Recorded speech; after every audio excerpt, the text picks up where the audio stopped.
Hello student, कैसे हैं आप सब। एक बार पुनः से कोचिंग क्लासेस पर स्वागत है। उम्मीद करता हूं आप सब अच्छे होंगे, मस्त होंगे, बेहतर होंगे, आपकी पढ़ाई बेहतर चल रही होगी। क्लास 12 फिजिक्स एनसीईआरटी में चैप्टर 4 चल रहा है, जिस चैप्टर का नाम है गतिमान, आवेश और चुंबकत्व। इसमें आज का टॉपिक है एम्पियर का परिपथीय नियम, जिसे आज आप लोग क्लियर करेंगे। इसके बाद इसके दो अनुप्रयोग पढ़ेंगे बच्चों। एक सीधे लंबे धारावाही चालक तार के समीप चुंबकीय क्षेत्र की तीव्रता, और एक लंबी धारावाही परिनालिका के कारण चुंबकीय क्षेत्र की तीव्रता। और इसका जो तीसरा अनुप्रयोग है टोराइड के कारण चुंबकीय क्षेत्र, जो कि हट गया, उसे पढ़ने की जरूरत नहीं है। तो आज हम पढ़ेंगे एम्पियर का परिपथीय नियम, जो किसी बंद वक्र के लिए होता है। एम्पियर साहब ने क्या बताया कि हमारे पास एक बंद वक्र है। थोड़ा सा पहले आप एक बंद वक्र बनाएं, इसका कथन पढ़ लो। निर्वात में किसी बंद वक्र के चारों ओर चुंबकीय क्षेत्र बी का रेखीय समाकलन उस वक्र द्वारा घिरी कुल धारा का आई का म्यू जीरो गुना होता है। मतलब कुल धारा का म्यू जीरो गुना होता है। जैसे हम यहाँ पर एक क्या बनाएंगे, जैसे मान लीजिए एक चालक है जिसमें धारा बहाएंगे और उसके चारों ओर एक बंद वक्र बनेगा, चुंबकीय क्षेत्र का एक जनरेट होगा बंद वक्र। बिल्कुल आप निश्चिंत रहे, थोड़ा सा पहले समझे। तो इसके लिए हमें एक डायग्राम बनाना पड़ेगा। मैं मान के चलता हूँ कि एक चालक तार है, एक चालक तार है जिसकी लंबाई बहुत ज़्यादा है बच्चों। यहाँ से मैं कहता हूँ कि एक चालक तार है, ऐसा कुछ मान के चलता हूँ। यहाँ पे एक सेंटर पॉइंट करता हूँ। चित्र अच्छे से बनाने के लिए मैं इस चालक तार को यहाँ से डिस्कनेक्ट कर देता हूँ, ठीक है। और ये मेरा एक चालक तार है। थोड़ा सा डायग्राम अच्छा बनेगा, इसलिए यहाँ पर ऐसा किया जा रहा है।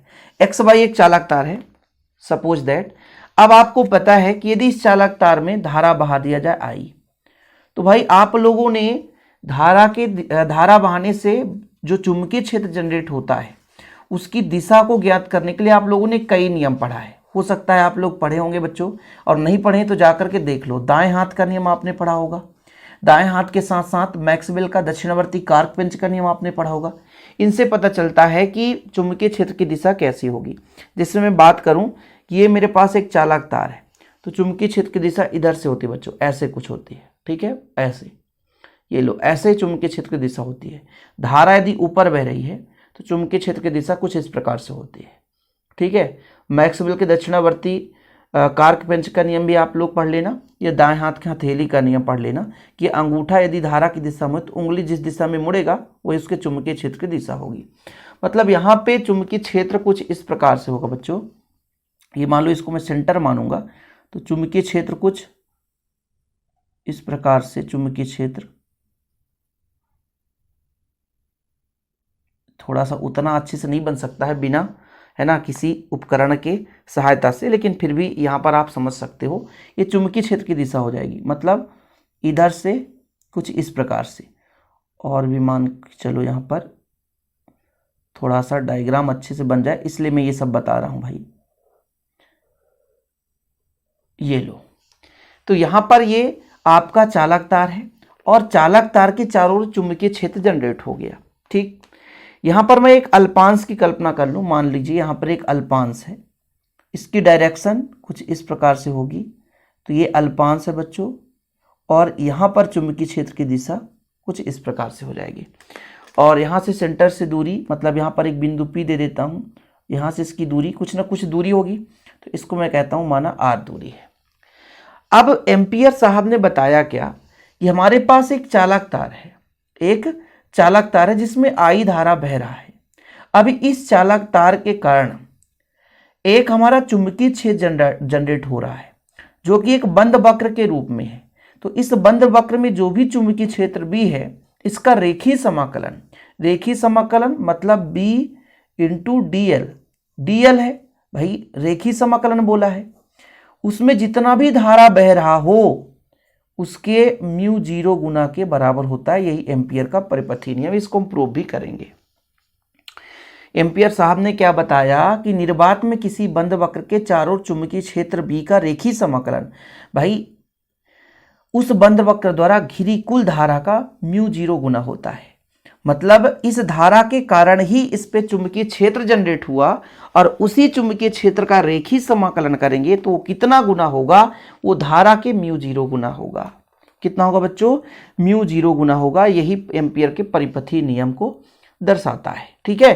B into D L, D L मतलब रेखी, भाई ये आपका लंबाई है तो रेखी कह सकते हैं, समाकलन हो गया, बी का रेखी समाकलन कह सकते हैं। ठीक है, धारा का म्यू जीरो गुना होता है कि निर्वात में किसी बंद वक्र के चारों ओर चुंबकीय क्षेत्र बी का रेखी समाकलन उस वक्र द्वारा घिरी कुल धारा का म्यू जीरो गुना होता है। अर्थात यहां पर हम लिख सकते हैं अर्थात बी इंटू डी एल इसका रेखी समाकलन कितना होता है बच्चों, धारा का म्यू जीरो गुना होता है। धारा का कितना गुना होता है, म्यू जीरो गुना होता है। अब हम इसकी गणितीय व्याख्या करेंगे, इसकी व्युत्पत्ति करेंगे। ठीक है, तो आप लोग यहां पर हेडिंग लगा सकते हैं गणितीय व्याख्या, मतलब एक प्रकार से व्यंजक, गणितीय व्याख्या। डायग्राम तो बना बनाया है, मुझे बनाने की जरूरत है नहीं, आप लोग यहां पे बनाना कि ये देखो जरा कि हमारे पास एक एक्स वाई चालक तार है जिसमें धारा आई बह रहा है। ठीक है, अब इस चालक तार से चुंबकीय क्षेत्र जनरेट हो रहा है, तो कुछ दूरी आर दूरी पर एक बिंदु हम मान के चलते हैं। इस बिंदु पर चुंबकीय क्षेत्र कितना होगा आप ही बताओ।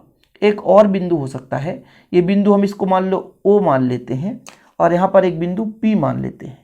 तो इस बिंदु पर चुंबकीय क्षेत्र की तीव्रता कितनी होगी, तो बायो-सेवर्ट के नियम से आपने पढ़ा है, नहीं पढ़ा तो कोई बात नहीं है, आप ये तो पढ़े हैं कि एक चालक तार है, चालक तार से आर दूरी पर कितना होता है चुंबकीय क्षेत्र, तो ये आप लोगों ने पढ़ा है बच्चों, मू यानी जीरो एन आई, एन नहीं, फेरों की संख्या हमारे पास नहीं है तो एन और 2 पाई आर, ये आप लोगों ने पढ़ा है। और नहीं पढ़े हैं तो भाई साहब आप लोगों को पढ़ना चाहिए। इसलिए तो मैं हमेशा कहता हूं कि जो भी व्यंजक कराता हूं उसका फार्मूला कहीं ना कहीं उपयोगी होता है बच्चों। तो आप लोग एक थ्योरम देख लेना, सीधे लंबे धारावाही चालक के कारण उसके अक्ष पर चुंबकीय क्षेत्र की तीव्रता, मतलब कुछ दूरी पर चुंबकीय क्षेत्र की तीव्रता कितनी है। ठीक है, तो ये चीज आप लोगों को थोड़ा सा देख लेना है। तो थोड़ा सा आपको हिंदी तो लिखना ही पड़ेगा बच्चों कि माना असीमित लंबाई का एक चालक तार एक्स वाई है जिसमें आई धारा प्रवाहित हो रही है।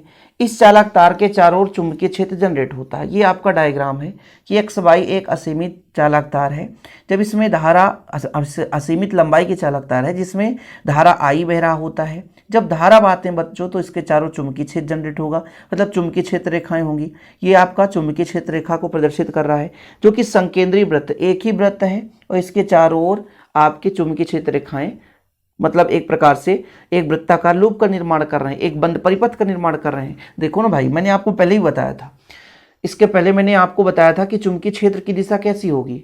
यदि मान लो चालक तार है, धारा अंगूठा की दिशा में बह रहा है, तो उंगलियां जिस दिशा में मोड़ोगे वही उसके चुंबकीय क्षेत्र का दिशा होगा। तो यहाँ पर चुंबकीय क्षेत्र रेखा संकेंद्रीय वृत्त के रूप में निर्माण कर रही है।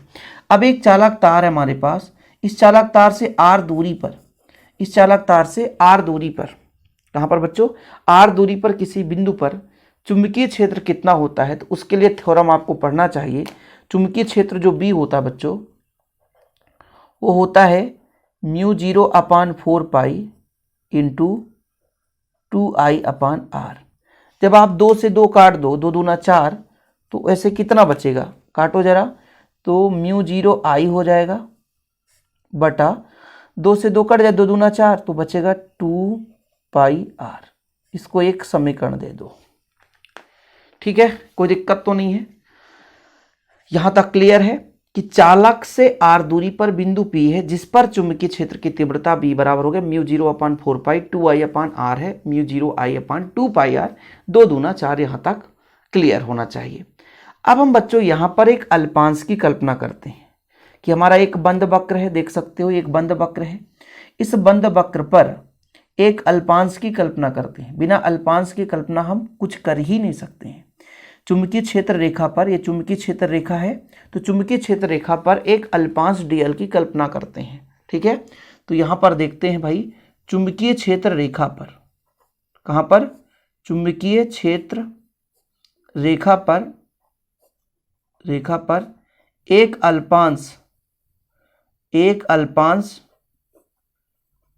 टीएल की कल्पना करते हैं। कल्पना का मतलब अपने से कर रहे हैं ना, कल्पना करते हैं, एक अल्पांश की हमने कल्पना कर ली। ठीक है, इतना ध्यान रखिएगा। यहां पर देखो हमने एक अल्पांश की कल्पना कर ली, ये चुंबकीय क्षेत्र रेखा है, यहां पर एक हमने अल्पांश की कल्पना कर ली। अब यहां पर इसका क्षेत्र सदिश भी इसी डायरेक्शन पे होगा, और यहां पर बच्चों जो चुंबकीय क्षेत्र है वो भी एक ही दिशा पर होगा। इसलिए इन दोनों के बीच का कोण यदि आपसे पूछे कोई, बी और डीएल के बीच कोण कितना बनेगा, एक ही डायरेक्शन पे है दोनों, तो थीटा बराबर 0 डिग्री बनेगा। ठीक है, कोई दिक्कत तो नहीं है, यहां तक क्लियर है। तो यहां पर मैं कह सकता हूं कि चूंकि बी तथा डीएल की दिशा समान है, की दिशा समान है, समान है, अर्थात उनके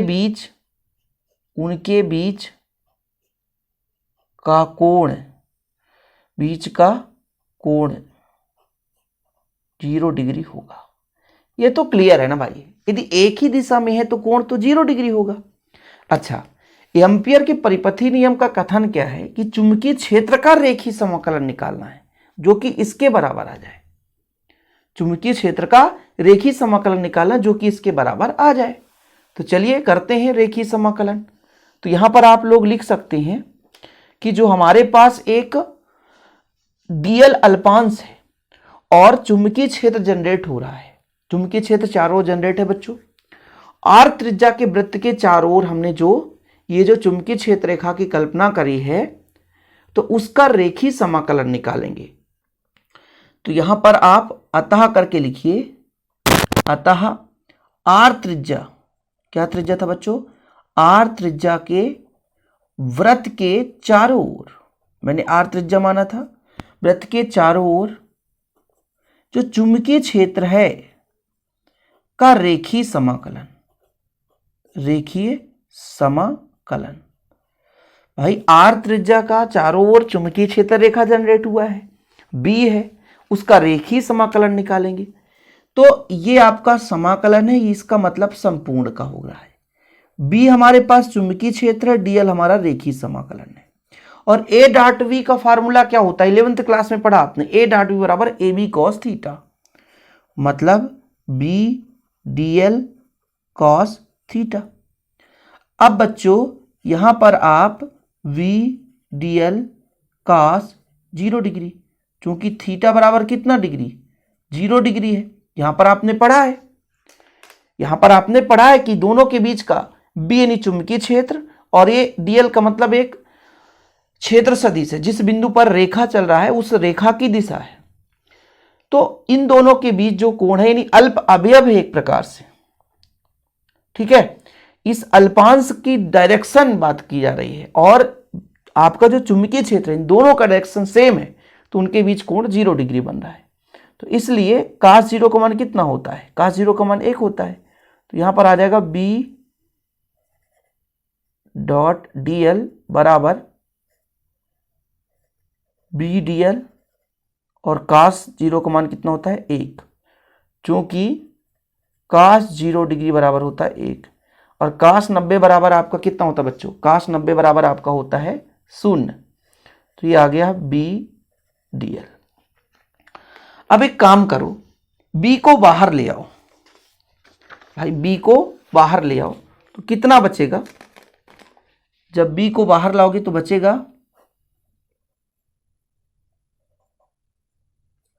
b समाकलन आपका हो जाएगा, संपूर्ण के लिए हो जाएगा, ये dl हो गया। जो dl है वो अल्पांश की लंबाई है और समाकलन लग गया मतलब संपूर्ण की लंबाई। तो यदि मैं आपसे कह दूं कि भाई ये जो संपूर्ण की लंबाई, किसी वृत्त की संपूर्ण लंबाई मतलब वृत्त की परिधि जो 2 पाई आर, आर त्रिज्या है, वृत्त की परिधि हो गया, वृत्त की परिधि, वृत्त की परिधि हो गई, ठीक है। इसकी वैल्यू आप यहां पे रखो,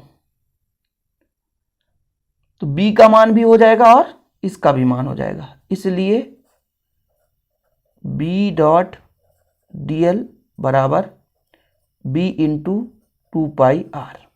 अच्छा b का मान कितना था भाई, b का मान आप देखो जरा कितना है, mu 0 I upon 2 pi are,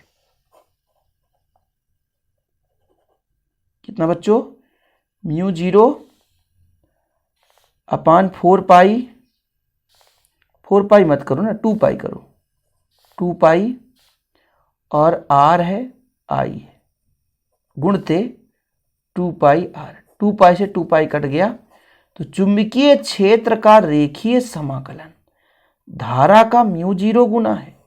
यही तो एम्पियर का परिपथी नियम है, यही एम्पियर का परिपथी नियम है। एक एक स्टेप करते करते करते करते जिस चीज को हम पाना चाहते हैं वो चीज हमें मिल ही जाता है।